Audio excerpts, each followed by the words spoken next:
예, 안목의 힘이라는 책이 있습니다. 근데 여기 제목이 이렇게 돼 있어요. 성공을 여는 타고난 통찰력. 그게 바로 안목이다. 이렇게 얘기를 하고 있습니다. 우리는 사람 보는 눈이 있어야 되고 또 세상을 보는 눈이 있어야 된다라고 얘기합니다. 근데 요즘은 이 기업가들이 실력보다도 안목을 더 중요하게 여긴다. 이렇게 얘기합니다. 그래서 안목이 곧 그 안목의 힘이, 안목의 능력이, 안목의 지능이 높아지면 경쟁력도 높아지기 때문이다 라고 그렇게들 얘기합니다. 예, 그런 것 같아요. 어떻게 바라보고 어떤 시안을 가져가고 어떻게 예측하고 있는가, 그러기에 내년에는 어떻게 될 것인가, 또 세상이 어떻게 돌아갈 것인가, 이런 것들을 예측하고 준비해 나가는 것이 우리에게는 큰 힘이 되어진 것 같습니다. 예, 그런데 우리는 그 실력과 안목이 좀 부족해도, 그 능력과 지능이 좀 부족해도 감사할 수 있는 것은 주님이 우리에게 이미 안목을 주신 줄 믿습니다. 어떤 안목이냐? 세례 요한이 안목을 갖고 있는데 이 사람은 안목 있는 사람이었습니다. 어떤 안목이냐? 어떤 안목이죠? 예수님을 알아보는 안목입니다. 예수님이 오셨을 때 사람들은 알아보지 못했어요. 그렇지만 세례 요한은 알아볼 수 있었습니다. 그런데 곧 그것이 능력이 되어준 줄 믿습니다. 여러분이 예수님을 알면, 그 알아보는 그 안목이 있으면 그것이 곧 능력이 되어줄 줄 믿습니다. 세례 요한이 침례를 했습니다. 요한이 예수님을 증거하고 있었죠. 증언했습니다. 그러면서 얘기합니다. 내가 전에 말하기를 내 뒤에 오시는 이가 나보다 앞선 것은 나보다 먼저 계심이라 한 것이 이 사람을 가리킵니다. 우리가 다 그의 충만한 데서 받으니 은혜 위에 은혜로라. 율법은 모세로 말미암아 주어진 것이요 은혜와 진리는 예수 그리스도로 말미암아 온 것이다 라고 얘기합니다. 그러면서 얘기합니다. 요한복음 1장 18절 같이 읽겠습니다. 시작. 본래 하나님을 본 사람이 없을 때 아버지 품속에 있는 독생하신 하나님이 나타내셨느니라. 예, 하나님을 볼 수 없었습니다. 하나님은 영이시니까. 그런데 그 하나님을 볼 수 있게 하신 분이 누구라고요? 곧 예수님이시다. 예수님이 하나님을 나타내신 분이다 라고 하는 거예요. 그러니까 예수님을 보면 누가 보이는 거예요? 하나님을 보인다라고 하는 거죠. 근데 그 예수님을 볼 수 있는 사람이 누구였냐? 바로 세례 요한이었다라고 합니다. 세례 요한의 예수님을 보는 안목은 말씀대로 저분은 은혜로 충만하신 분이고 충만 가운데 그 충만 속에서 우리에게 은혜를 베풀어 주시는 분이다 라는 것을 보고 알았습니다. 뿐만 아니라 예수님은 누구냐? 은혜와 진리다 라고 합니다. 예수님이 누구시라고요? 은혜와 진리이신 분이다. 예, 이것을 볼 수 있는 눈을 갖고 있는 사람은 바로 능력의 사람이다 라고 합니다. 하나님의 아들로서 오셨어요. 하나님의 아들로 오고 메시아로 그리스도로 인정하고 그것을 믿고 볼 수 있는 눈, 이건 아무나 갖는 게 아니라 세례 요한이 가졌고 세례 요한을 통해서 이렇게 얘기합니다. 예수님을 통해서 우리는 하나님을 본다라고 합니다. 예수님이 보이십니까? 네, 그러면 하나님이 하나님을 보실 수 있는 여러분의 안목이 있는 줄 믿으시기 바랍니다. 네. 우리의 목표의 지향성은 에베소서 4장 13절과 14절이라고 했습니다. 한번 같이 읽겠습니다. 시작. 우리가 다 하나님의 아들을 믿는 것과 아는 일에 하나가 되어 온전한 사람을 이루어 그리스도의 장성한 분량에 충만한 데까지 이르리니 이는 우리가 이제부터 어린아이가 되지 아니하여 사람의 속임수와 단사한 유혹에 빠져 온갖 교훈의 풍조에 밀려 요동하지 않게 하려 합니다. 예, 능력 있는 사람, 능력의 삶을 살아가는 사람은 이런 사람입니다. 어떤 사람일까요? 하나님의 아들을 믿는 사람. 하나님의 아들을 믿는 사람은 능력의 삶을 살아가실 줄 믿습니다. 또한 그것을 아는 것에 하나가 되어지는 공동체는 놀라운 역사가 나타날 것이고 온전한 사람이 되어질 때, 그렇게 자라갈 때 그 사람은 이런 능력을 갖게 된다라고 하는 거예요. 14절 같이 읽겠습니다. 시작. 이는 우리가 이제부터 어린아이가 되지 않나요? 사람의 속임수와 단순한 유혹에 빠져 온갖 교훈의 풍조에 밀려 요동하지 않게 하려 합니다. 예수를 믿고 성장한 사람, 예수를 안목을 가지고 예수를 알아보는 안목을 가지고 성장한 사람은 특징이 있습니다. 잘 안 속는다고, 잘 안 흔들린다고. 세상에 어떠한 일이 있고 코로나라고 하는 큰 풍파가 있어도 안 흔들린다. 아직 더한 것이 온다고 할지라도, 세상에 아무리 풍파가 있다 할지라도 요동치지 않는다라고 하는 거예요. 왜 그렇죠? 그 사람은 예수님을 알고 자랐기 때문에. 그런 성도들이 되시기 바랍니다. 우리에게는 그래서 예수님을 알아보는 안목이 능력이 되어지는 시대입니다. 여러분은 이미 안목이 있고 능력을 소유한 줄 믿으시기 바랍니다. 그것이 얼마나 내가 예수님을 아는가라고 하는 것. 그래서 예수님을 찬스를 쓸 수 있는 사람은 능력의 삶을 살아가는 것. 세례 요한은 어떻게 이런 안목을 가질 수 있었을까라고 하는 거죠. 예수님이 누구인지 아는 것, 예수님을 누구인지 알 뿐만 아니라 자신이 누구인지 아는 것. 이 두 가지를 통해서 세례 요한은 안목을 가질 수 있었습니다. 이런 말이 있죠. 내가 누구인지 나도 궁금해. 이건 무슨 말이죠? 나도 내가 누구인지 모르겠다. 우리 성도들은, 적어도 우리 들꽃 성도들은 이런 말 하면 안 된다고 했죠? 이런 말 합니다. 안 됩니다. 벌써 몇 주째 이걸 내가 하고 있는데. 그죠? 나도 누구인지 나도 궁금하다. 그런 말 하시지 말고 분명하게 얘기할 수 있어야 된다라고 하는 거죠. 나도 내가 누구인지 모르겠다. 이것은 정체성이 없는 사람이 얘기하는 겁니다. 요한복음에 보면 유대인들이 예루살렘에서 제사장과 레위인들을 요한에게 부릅니다. 당신 도대체 누구야? 누군데 세례를 베푸는 거야? 라고 하는 거예요. 요한이 얘기합니다. 요한이 숨기지 않고 드러내서 얘기합니다. 세상 앞에 선포하면서 얘기합니다. 떳떳하고 당대하게 얘기합니다.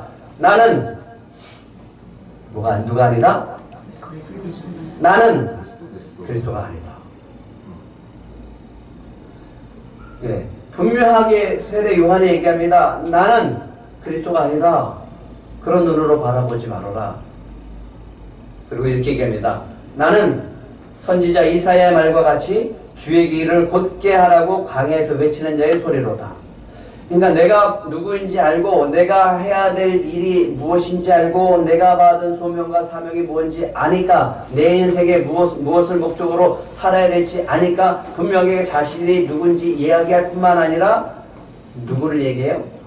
예수님이 누구인지 얘기할 수 있는. 이 두 가지만 알아도 우리 인생은 성공한 인생인 줄 믿으시기 바랍니다. 이 두 가지를 몰라서 헤매는 사람들이 너무나 많아요. 이것을 아는 안목을 갖고 있을 때 여러분들은 능력의 삶을 살아가실 줄 믿습니다. 그리고 잘 흔들리질 않습니다. 이튿날 요한이 예수께 자기에게 나오심을 보고 얘기합니다. 보라, 세상 죄를 지고 가는 하나님의 어린 양이로다. 요한이 얘기해요. 세상 지고 가는 하나님의 양이다. 누가? 예수님. 그리고 분명하게 얘기합니다. 내가 보고 그가 누구이심을 증언한다?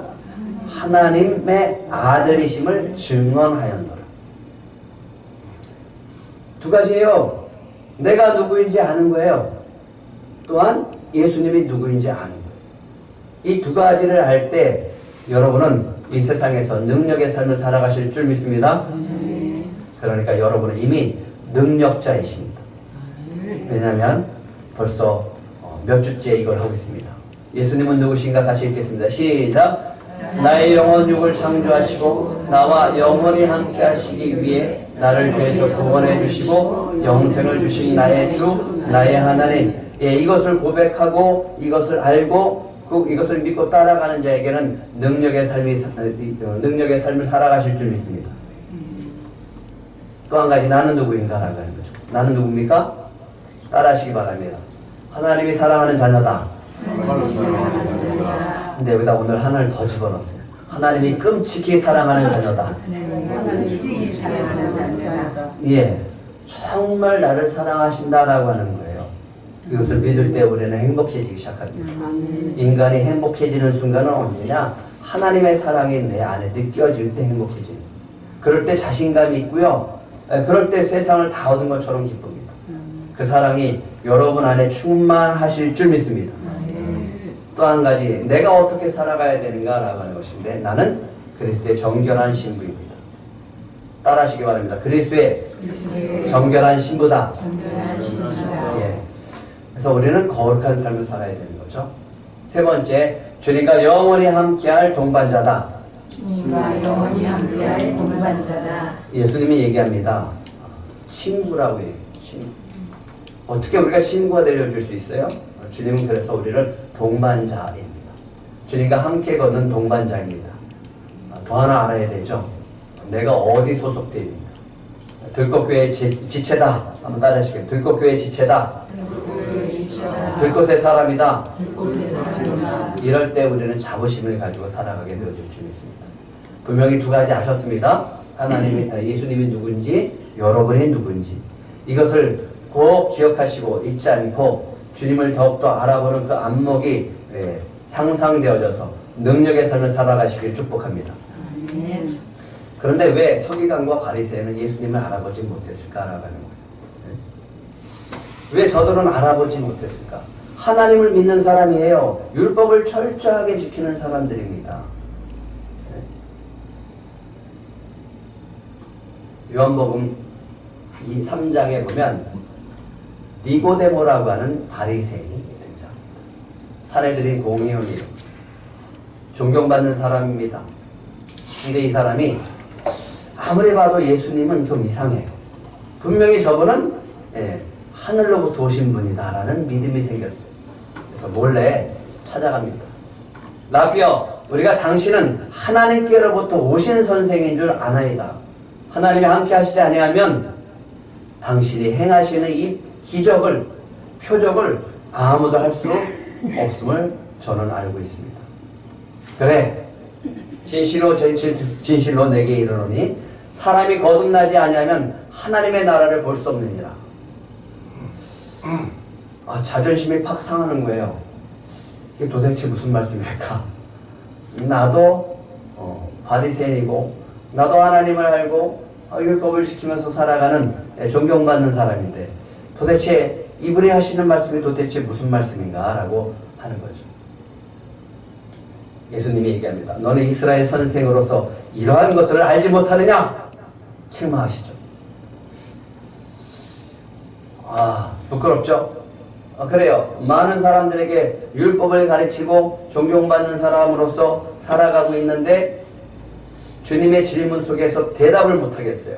도대체 이게 무슨 말씀인지 모르는 거예요. 11절 12절 한번 같이 읽겠습니다. 시작. 진실로 내게 이르노니 우리는 아는 것을 말하고 본 것을 증언한다. 그러나 너희가 우리의 증언을 받지 아니하는도다. 내가 땅의 일을 말하여도 너희가 믿지 아니하거든 하물며 하늘의 일을 말하면 어떻게 믿겠느냐? 하늘에서 내려온 자 곧 인자 외에는 하늘에 올라간 자가 없느니라. 아이고, 참 더러워지는 거예요. 예수님만 하늘로 올라갔고 예수님만 하늘에서 내려오신 자라고 하는 거죠. 그분이 하나님의 아들이시고 그분이 곧 하나님이다라고 하는 것을 이야기하십니다. 도저히 참 어렵죠? 무슨 말씀을 하는지. 그래서 얘기합니다. 요한복음 3장 15절 16절 같이 읽겠습니다. 시작. 이는 그를 믿는 자마다 영생을 얻게 하려 하신다. 하나님이 세상을 이처럼 사랑하사 독생자를 주셨으니 이는 그를 믿는 자마다 멸망하지 않고 영생을 얻게 하려 하심이라. 이걸 누구한테 얘기한 말씀이죠? 지금 누구한테 얘기하는 말씀이냐고요?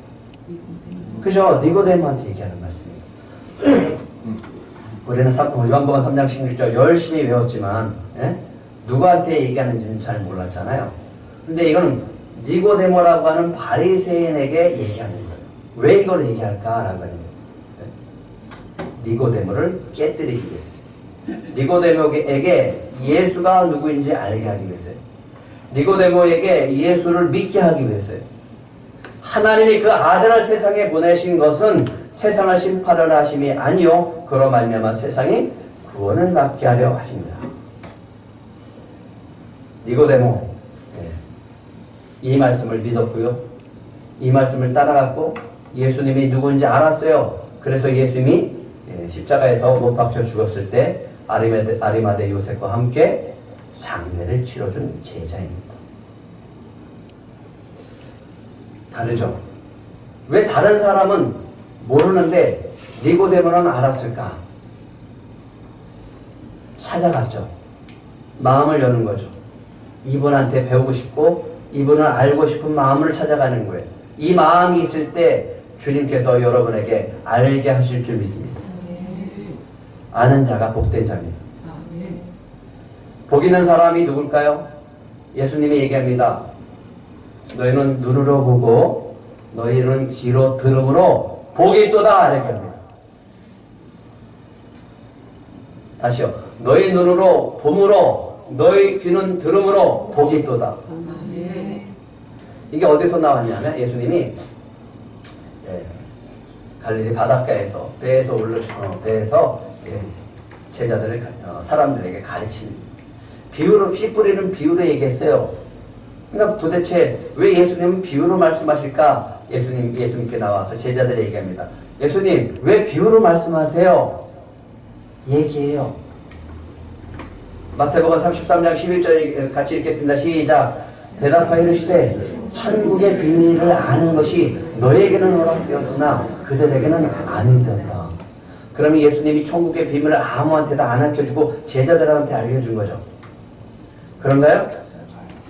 다 알아라는 거예요. 다 알아. 그런데 천국의 비밀을 알기 위해서는 해야 될 것이 있어요. 예수님이 누구시지? 천국이 어떤 것이지? 그럼 어떻게 하면 들어가는 것이지? 라고 궁금해서 찾아가고 예수님께 말씀을 듣는 자입니다. 궁금해서 예수님을 찾고 궁금해서 예수님을 두드려보고 그럴 때 주님은 말씀하시는 거죠. 비유라고 하는 것은 아무도 모르게 하기 위해서 주는 게 아니라 모르니까 쉽게 알라고 주는 거예요. 쉽게 좀 듣고 너희들도 다 천국의 비밀을 알고 다 천국 백성이 되게 하기 위해서 주신다라고 하는 거예요. 그런데 물을 듣는 자는 받아 넉넉하게 되되 없는 자는 그 있는 것도 빼앗기리라. 그러므로 내가 그들에게 비유로 말하는 것은 그들이 보아도 보지 못하며 들어도 듣지 못하며 깨닫지 못함이니라. 이사야의 말씀을 예언했죠. 근데 그 예언을 오늘 예수님이 성취시키는 거예요. 하나님이 이스라엘 백성들이 하도 말을 듣지 않습니까? 이사야를 불러서 얘기합니다. 가라. 듣지 못하게 하고 보지 못하게 해라. 하지만 예수님이 오셔서 보게 하시고 듣게 하셨습니다. 그런데 그들이 보지 못하고 듣지 못하는 이유에 대해서 얘기합니다. 15절 같이 읽겠습니다. 시작. 이 백성들의 마음이 완악하여져서 그 귀는 듣기에 둔하고 눈은 감았으니 이는 눈으로 보고 귀로 듣고 마음으로 깨달아 돌이켜 내게 고침을 받을까 두려움이라. 제자들에게 얘기합니다. 16절 시작. 그러나 너희 눈은 봄으로 너희 귀는 들음으로 뭐가 있다? 예수님을 볼 수 있고 예수님을 알아보고 예수님이 하나님의 아들이시고 예수님이 그리스도시고 예수님이 메시아이시기 때문에 그 보는 눈이 있고 그 말씀을 들음으로 깨달을 때 뭐가 있다고요? 복이 있다. 여러분은 복 있는 사람인 줄 믿으시기 바랍니다. 이게 얼마나 큰 것인지. 하나님이 창조주잖아요. 그 창조주께서 내 안에 계시고 내 죄를 사하시기 위해서 오셨고 내 모든 죄를 사하신 분이 내 안에 함께 계시고 그분이 능력자이신데 여러분은 그러므로 능력자인 줄 믿으시기 바랍니다. 그러니까 두려워하지 마시기 바랍니다. 근데 예수님이 나사렛으로 가셨어요. 나사렛에서 말씀을 전합니다. 복음을 전해요. 네. 회당에서 가르칩니다. 근데 사람들이 깜짝 놀라요. 우와, 예수님이 가르치신 것이 참 놀랍다. 이 사람의 지혜와 이런 능력이 어디서 났느냐? 라고 해놓고서 그들이 스스로 복을 차는 말을 해요. 이는 모세의 아들 아니냐? 그의 어머니는 마리아가 아니냐? 그의 형제들은 야고보, 요셉, 시몬, 유다가 아니냐? 그 누이들이 다 우리와 함께 있지 않느냐? 그런즉 이 사람의 이 모든 것이 어디서 났느냐? 그리고 배척합니다. 예수를 배척해요. 마리아의 아들 아니냐? 네가 마리아의 아들 아니냐? 라고 보기 시작하고 배척을 하니까 예수님이 얘기합니다. 선지자가 자기 고향과 자기 집에 외에는 존경을 받지 않음이 없느니라 하시고 그들이 믿지 않음으로 말미암아 거기서 많은 능력을 행하지 아니하시니. 예수님을 알아보고 믿는 자들에게는 복이 있고 그 능력이 행하지만 예수님을 그냥 마리아의 아들 정도로 알고 있는 이 나사렛 사람들에게는 능력을 행하지 않았다. 능력이 어디서 나온다고요? 예수님을 알아보는 안목이 곧 능력인 줄 믿으시기 바랍니다. 그 능력이 내 안에 계시고 성령이 내 안에 계시잖아요. 그 찬스를 쓰면서 사시기 바랍니다. 그럴 때 당당하게 살아갈 수 있습니다. 예수님을 알아보는 안목은 제자들처럼 부르심의 모든 것을 버리고 따라가기 시작할 때 주심을 믿으시기 바랍니다. 저에게 소망이 있습니다. 여러분이 그 능력을 가지고 주님과 함께 가는 겁니다. 예수님이 얘기했어요. 나를 따라오라. 내가 너희로 사람을 낚는 어부가 되게 하리라. 근데 베드로는 버리고 따라가요. 안드레는 버리고 따라가요. 요한도 따라가고 야고보도 따라갑니다. 심지어 아버지도 버리고 배 버려두고 예수를 따라갑니다. 레위 세가는 돈 많이 벌었어요. 사람들에게 욕은 먹어도 돈은 많이 벌었어요. 그런데 예수님이 그럽니다. 나를 따르라 라고 하니까 그 직업도 그 돈도 다 버려놓고 따라갑니다. 왜 따라갈까요? 그것보다 내가 배로 나가서 그물로 어부 생활하는 것보다 내가 배 가진 것보다 내가 돈 세금을 많이 뜯어서 부유한 것보다 더 가치 있으니까 주님을 따라가는 거 아니겠어요? 세기를 갑니다. 우리 들꽃순복음교회가. 여러분들에게 오늘 주님이 원하십니다. 안목의 능력을 가지기를 원합니다. 그 능력이 여러분들한테 이미 있는 줄 믿으시기 바랍니다. 그렇게 할 때 여러분들의 삶이 믿음이 능력의 삶이 되실 줄 믿습니다. 모르니까 못 누리는 거예요. 알면 누릴 수 있는 거예요. 주님을 알아가는 그 기쁨이 여러분 안에 충만하기를 축복합니다. 서기관과 바리새인들은요 못 누렸고요. 이 사람들은 가장 유대인들의 가운데 존경받는 사람들. 정말 바리새인이 된다라고 하는 것은 가문의 영광이에요. 세계 최고로 알아주는 대학교, 대학원 거기서 박사학위를 받은 것과 같이 아니 그것보다 어쩌면 더 영광스러운 직분이 바로 바리새인. 유대교에서 영향력 있는 종교 지도자들이 될 수 있었습니다. 종교 지도자들이랄까요? 하나님을 알고 율법을 알고 가르치는 자들입니다. 율법을 진실하게 지키는 경건한 자들입니다. 그런데 이들은 예수님을 몰라요. 율법과 구약 성경 외에 유전 장로의 전통을 지킵니다. 예. 그런데 이 사람들은 하나님께 보여지는 것보다는 사람에게 보이려고 그냥 겉으로 의롭게 보이려고 그 의식을 준수하면서 살았습니다. 그냥 외적으로만 의로운 자들이에요. 주님이 인정하는 의로운 자가 아니고 예수님이 인정하는 의로운 자가 아니다라고 하는 거예요. 그래서 교만했고요. 높아지려고 했고 높아졌고 마음이 완악해서 결국은 예수님을 못 알아보는 아니 인정을 안 하는 왜 예수님을 믿으세요? 네. 교회 나오세요 라고 하면 사람들은 거부하죠. 나 옛날에 다녔어. 그런 것들을 거부하죠. 우리 전도제도 있지만 우리가 걸림돌이 되어질 수 있어요. 하지만 그 걸림돌 때문에 예수님을 믿지 못하는 그런 어리석은 짓은 하지 말라고 하는 거죠. 사람 때문에, 환경 때문에. 예수님은 예수님이시고 예수님을 소개하고 예수를 믿게 하는 데 있어서 우리가 걸림돌이 됐다면 우리가 회개하고 나가야 되겠죠. 그런데 그것 때문에 예수님을 믿지 못하면 결국 그 사람 손해고 구원받지 못하는 거죠. 예수님이 가르치실 때 이르실 때 긴 옷 입고 다니는 것과 시장에서 문안받는 것과 회당의 높은 자리와 잔치의 윗자리를 원하는 서기관들을 삼가라 얘기합니다. 예, 그들은 과부의 가설을 삼키며 외식으로 길게 기도하는 자니 그 받는 판결이 더욱 중하리라 하십니다. 어쩌면 이 시대에 우리가 바리새인인지 몰라요.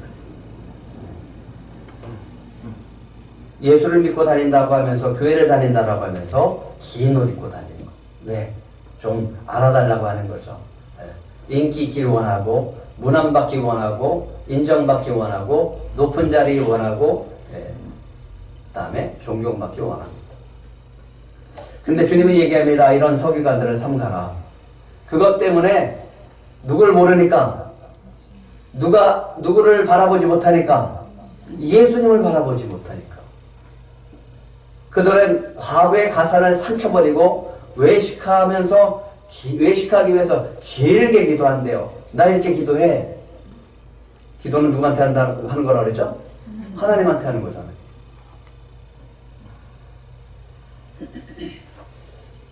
때로는 금식 기도하는 것이 자랑이 되기도 하고 자기의 자리를 높이기 위해서 거짓으로 이야기할 때도 있습니다. 얼마나 부끄러울까라는 거죠. 반드시 알아야 됩니다. 그러면 누굴 바라보지 못한다? 예수님을 바라보지 못한다. 마태복음 15장 1절에 얘기합니다. 그때 바리새인과 서기관들이 예루살렘으로부터 예수께 나와 이르되 당신의 제자들이 어째 장로들의 전통을 범하나이까? 떡은 먹을 때 손 씻지 아니하나이다. 예, 손을 안 씻고 밥을 먹었어요. 그걸 갖고서 정죄하는 거예요. 왜 손 안 씻고 밥 먹어? 그거는 하나님의 유전을, 전통을 어긴 거야 라고 하는 거예요. 손 안 씻고 먹으면 하나님께 범죄하는 겁니까? 아니잖아요. 그러니까 이 사람들은 본질을 잃어버린 거예요. 신앙생활하는 데서 본질을 잃어버렸어요. 뭐가 중요합니까? 자기가 믿고 있는 게 확신이야. 자기가 믿는 게 전부야. 모든 기준이 자기야. 그러니까 예수님이 중풍병자에게 얘기합니다. 작은 자야 내 죄사함을 받았느니라 이렇게 얘기했거든요. 그러니까 서기관들이 앉아있을 때 생각하는 거예요. 도대체 이 사람이 누굴까? 어찌하여 이렇게 말하는가? 신성 모독이다 라고 생각하는 거예요. 좀 생각을 바꾸면 안 되나? 죄를 사하는 권세가 있어? 그럼 이 사람이 도대체 누굴까? 메시아 아니야. 하나님의 아들이 아니야. 라고 믿을 수 있잖아요. 왜 그렇게 생각하냐고요. 예수님, 죄 사함의 권세를 가지신 분이다. 라고 하는 것을 보여주면서 나를 믿으라고 할 때 그들은 자기 생각에 꽉 갇혀 있으니까 하나님만이 하실 수 있다 라고 하는 그 생각에 갇혀 있으니까 이게 안 이루어지는 거죠. 또 얘기합니다. 바리새인과 서기관들이 예수님께 죄인과 세리들과 함께 잡수실 때 제자들에게 얘기합니다. 어찌해서 세리와 죄인들과 함께 잡수시냐 함께 하느냐 라고 얘기합니다. 예수님이 뭐라고 하십니까?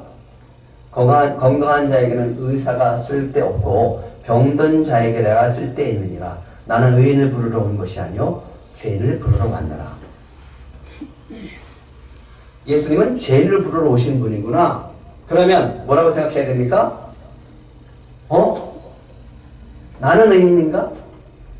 나는 죄인 아닌가? 라는 생각을 할 수 있어야 되잖아요. 그러니까 자기는 의인이라고 생각하니까 이 말이 들리질 않는 거예요. 예수님이 보이질 않는 거예요. 요한의 제자들과 바리새인들이 금식하고 있었습니다. 그래서 따지러 왔어요. 사람들이 왜 금식하지 않습니까? 당신의 제자들은 22절 같이 읽겠습니다. 시작. 새 포도주를 낡은 가죽 부대에 넣는 자가 없나니 만일 그렇게 하면 새 포도주가 부대를 터뜨려 포도주와 부대를 버리게 되리라. 오직 새 포도주는 새 부대에 넣느니라 하십니다. 무슨 말일까 이게? 네 갖고 있는 고정 프레임을 깨뜨려 버리라고 하는. 자기가 전부야. 자기가 생각하는 게 전부야. 자기가 믿는 게 전부야. 자기가 생활하는 게 전부야. 아니다라고 하는 걸 깨뜨려 버리라고 하는 거야. 내가 그 깨뜨려 버리기 위해서 왔다라고 하는 거야. 그게 바뀌지 않으면 그 영혼은 구원받지 못하고 그 인생은 변하지 않는다라고 하는 거예요. 얼마나 고지식한지. 서기관과 바리새인들의 안목은요, 율법을 지켰는가 안 지켰는가만 봐요. 안 지키면 죄인이야. 전통을 지켰는가 안 지켰는가 그걸 봐요. 안 지켰으면 죄인이야. 누구까지? 예수님까지. 누구까지 죄인이에요? 예수님까지. 이 사람은 죄인인가 의인인가? 세리는 죄인이야. 창녀는 죄인이야. 누구는 의인이야? 나는 의인이야. 그러니까 모든 기준이 누구한테 있는 거야? 내 눈에 있는 거야. 내 기준이야. 저 사람은 이래서 저 사람은 저래서. 주님이 얘기합니다. 그거 깨뜨려 버리라. 안식일에 예수께서 밀밭 사이로 가십니다. 제자들의 배가 고파서 밀 이삭을 이렇게 비벼갖고 잘라갖고 좀 먹었어요. 기가 막혀요. 24절에 얘기하는 걸 보세요. 뭐라고 하는지 같이 읽겠습니다. 시작. 바리새인들이 예수께 말하되 보시오 저들이 어찌하여 안식일에 하지 못할 일을 하나이까. 배가 고파서 밀을 좀 잘라서 이렇게 비벼서 먹었습니다. 뭘 잘못했을까요? 이렇게 뜯어서 비벼서 먹는 거는 추수한 걸로 보는 거예요. 안식일은 일하지 말라라고 했어요. 추수한 거예요. 그래서 죄를 진 거예요. 범죄한 거예요. 지키지 않은 거예요. 보이십니까? 지키느냐 안 지키느냐 요거를 보기 시작을 하면 사람이 어떻게 되는지 아십니까? 치사해지기 시작해요. 아주 초라해지기 시작해요. 수준이 낮아지기 시작하는 거예요. 예수님이 얘기합니다. 또 자기를 의롭다 믿고 다른 사람을 멸시하는 자들에게 이 비유로 말씀하실 때 두 사람이 기도하여 성전에 올라갔는데 바리새인의 기도가 있고 세리의 기도가 있습니다. 의인 바리새인, 죄인 세리가 기도합니다. 바리새인이 서서 따로 기도합니다. 서서 기도하는데 따로 기도해요. 왜? 나는 죄인들과 함께 섞여 있을 수가 없으니까. 벌써 자기 자체가 기도할 때 의인의 기도야. 기가 막히게 기도합니다. 하나님이여 나는 다른 사람들과 같지 않아서 감사합니다. 나는 다른 사람들과 같지 않아서 감사합니다. 벌써 뭐예요? 나는 잘하고 있어. 나는 하나님한테 잘하고 있습니다. 토색하지 않았습니다. 나는 불의하지 않았습니다. 간음하는 자들과 같이 아니하고 이 세리와도 같이 아니함을 감사합니다. 그러면서 하는 말이기래요. 저는요 일주일에 2번 금식했습니다. 소득의 11조 철저하게 드렸습니다. 그래서 나는 의롭고 그래서 제 세리들과 같지 않아서 감사합니다. 초점이 어디 있어요? 기도의 초점이 어디 있어요? 감사의 초점이 어디 있어요? 하나님한테 있나요? 나한테 있어요. 내가 잘한 거, 내가 잘한 거, 내가 잘해서. 세리는 멀리 서서 한숨을 쉬면서 눈을 감고 눈을 들어서 하늘을 쳐다보지도 못하고 정말 하나님 앞에 내 얼굴을 들지도 못하고 가슴을 칩니다. 주님, 뭐 때문에? 정말 주님 앞에 내가 부끄러운 삶을 살고 있으니까 저를 불쌍히 여기소서. 나는 죄인으로서이다. 근데 이 말 나오는 게 너무너무 힘들어요. 나는 죄인으로서이다. 이 말 나오는 게 너무너무 힘들어요. 이렇게 얘기합니다. 마태복음 18장 14절 같이 읽겠습니다. 시작. 내가 너에게 이르노니 이에 저 바리새인이 아니고 이 사람이 의롭다 하심을 받고 그의 집으로 내려가느니라. 무릇 자기를 높이는 자는 낮아지고 자기를 낮추는 자는 높아지리라. 바리새인들은요 높이는 자, 자기를 높이는 자. 그래서 얘기합니다. 낮아져야 된다. 낮아져야 된다. 높아졌으면 스스로 낮아져야 됩니다. 높은 자리에 있으면 스스로 낮아질 수 있어야 됩니다. 아주 끔찍한 말씀을 하십니다. 같이 읽겠습니다. 시작. 화했을진저 외식하는 서기관들과 바리새인들이여 너희는 천국문을 사람들 앞에서 닫고 너희도 들어가지 않고 들어가려 하는 자도 들어가지 못하게 하는도다. 화있을진저 외식하는 서기관들과 바리새인들이여 너희는 교인 한 사람을 얻기 위하여 바다와 육지를 두루 다니다가 생기면 너희보다 배나 더 지옥 자식이 되게 하는도다. 바리새인들은 뭐라고 합니까? 무슨 자식? 네, 지옥 자식이다. 왜 그러냐 이거죠. 왜 그러냐. 정신을 잃어버렸어요. 바뀌어져야 됩니다. 뭘 바뀌어져야 될까요? 예, 율법의 정신이 무엇이냐라고 하는 것이 잃어버렸어요. 그러니까 예수님을 바라보면서 예수님을 바라볼 수 있는 알 수 있는 안목을 잃어버린 거죠. 그리고 예수님 오셨지만 예수님을 인정하지 않는 거죠. 예수님이 얘기합니다. 율법의 정신이 무엇이냐. 그 다음은 알고 있었어요. 예, 하나님을 사랑하고 이웃을 사랑하는 겁니다. 그런데 실천하지 않습니다. 예수님이 얘기합니다. 하나님의 마음이 무엇이냐라고 하는 거예요. 하나님의 마음이 뭐예요? 자비와 사랑이라고. 그리고 얘기합니다. 너는 어떤 존재? 이 관점으로 보라고 하는 거예요. 예, 예수님이 다윗의 얘기를 합니다. 다윗이 배가 고파서 아비아달 대제사장 때 하나님의 전에 들어가서 제사장 외에 먹지 못하는 진설병을 가지고 먹었다라고 하는 거죠. 그거는 대제사장만 먹을 수 있는 거거든요. 그러면서 얘기합니다. 안식일이 사람을 위해서 있는 것이냐, 사람이 안식을 위해서 있는 것이냐. 뭐가 중요할까요? 법이 중요합니까? 사람이 중요합니까? 사람이 중요하잖아요.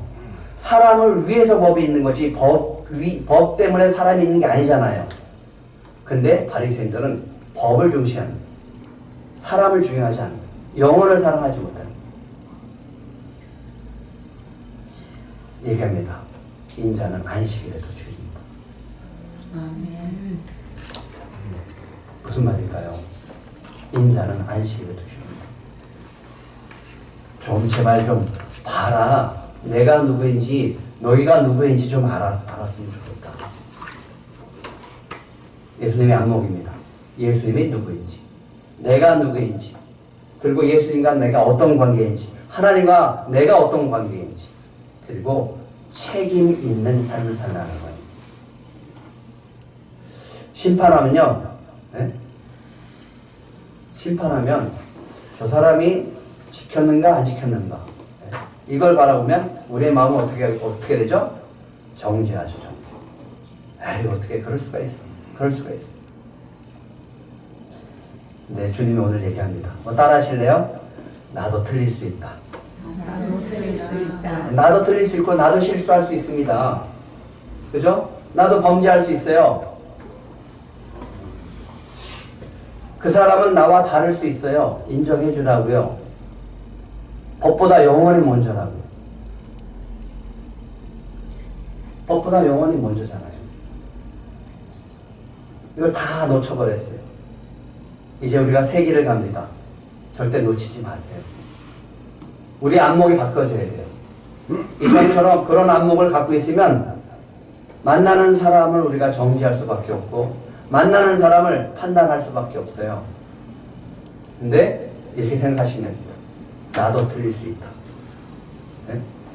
내가 믿는 것, 내가 아는 것, 그게 내가 알았다라고 하면 그거는 잘못 알 수 있는 것. 오직 주님 안에서의 진리를 알아갈 때 진짜 알게 되어집니다. 나와 다를 수 있어요. 그 사람 나와 다를 수 있죠. 그런데 이렇게 생각해야 돼요. 그도 하나님이 사랑하는 자녀다. 법이 있어요. 예, 말씀이 있어요. 말씀을 따라가지 못할 수도 있습니다. 하지만 그 영혼이 어떻게 되길 원하는 거예요? 자라길 원해야죠. 그리고 기도하고 그렇게 세워질 수 있어야죠. 세기를 가는 우리 들꽃 가족들은 그런 삶을 사시기 바랍니다. 내가 누구인지 예수님이 누구인지 그런 안목이 있다라고 하면 이제 함께 가는 우리 성도들은 서로 세워져 가고 또 서로 사랑하고 그래서 함께 가는 들꽃 공동체가 되어줄 줄 믿습니다. 금주의 미션입니다. 한번 새롭게 보세요. 영혼을 그냥 옳고 그름으로 보지 마세요. 믿는지 안 믿는지 이 관점으로 보지 마세요. 예수님의 관점과 예수님의 눈으로 보시면서 예수님의 안목으로 보면서 저 사람은 어떤 존재인가를 보세요. 그러면 다 사랑스럽게 보여요. 다 귀하게 보여요. 그리고 아직 안 자라고 자라가야 될 사람들이고 더 커져야 될 사람들이고 더 하나님이 귀하게 쓸 사람들로 보여지면 여러분들에게 또 다른 은혜가 주어질 줄 믿습니다. 이 눈으로 또 한 주간을 살아가시고 함께 달려가는 우리 들꽃 공동체가 되기를 축복합니다.